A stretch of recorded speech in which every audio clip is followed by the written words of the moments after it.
He's a popular Republican governor in a very blue state. So how did he do it? One explanation on Keller at Large.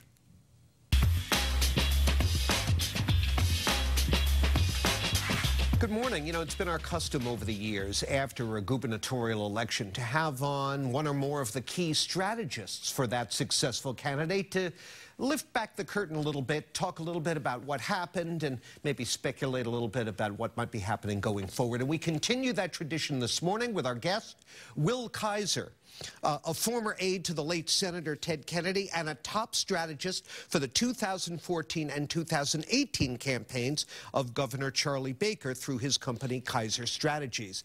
Welcome. Thank you, John. Congratulations. Thank you. So let's go. Good to have you. Let's go back 2 years to the election of Donald Trump.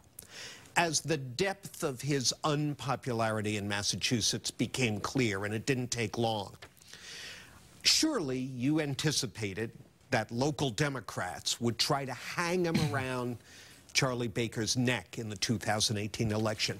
What went into the strategy for dealing with that? Well, I mean, they did try and hang Donald Trump around Governor Baker's neck then and throughout the entire campaign, but it didn't really stick because heading into the 2016 campaign, Governor Baker was one of the first national Republicans, actually the first kind of, you know, statewide office holder in the country to say, I'm not voting for Donald Trump. I don't think Donald Trump is temperamentally fit to be president, and I won't support him, and I won't vote for him.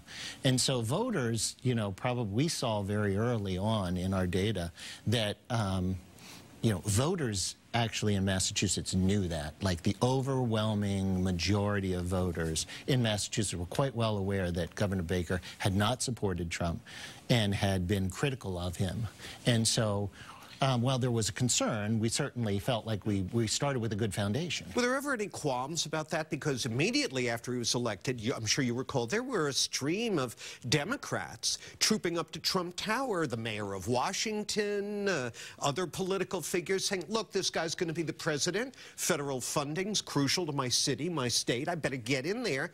And I remember even Governor Baker talked early on about, well, he knows Mike Pence from the Governors Association, and that might be a pipeline. Last time I asked him if he'd seen Mike Pence a few months ago, he's like, oh, no, I haven't talked to him in a long time. So were there, you know, was there any dissent about how to handle that?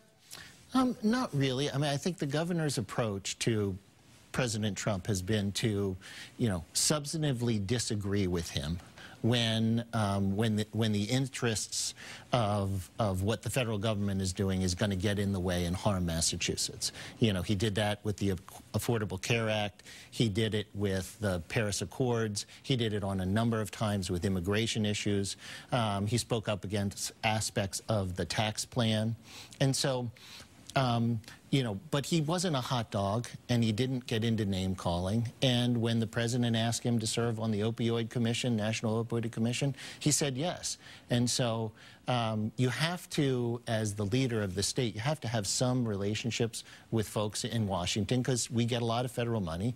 And but when you disagree, there are ways to disagree. You can call names, you can get involved in kind of the finger-pointing and the silly stuff, or you can substantively engage, and that's what the governor tried to do. We've got to take a break, and I want to explore the support Baker had from Democrats when we come back from the break. But bottom line, that construct, don't be a hot dog, don't be a name caller, low key it, be boring, as the governor himself has put it, that's the Charlie Baker overall strategy, is it not? It is, but that's what voters want. They want an adult, they want adult leadership, and if there's any message from this election cycle, that's what voters are looking for. Is he really that boring to be with in person? He is not. You know that. Okay. Well, we'll see. We'll talk later about what I know. Yeah. All right. We'll continue our conversation about what went on behind the scenes with the Baker campaign with our guest, Will Kaiser, in just a moment.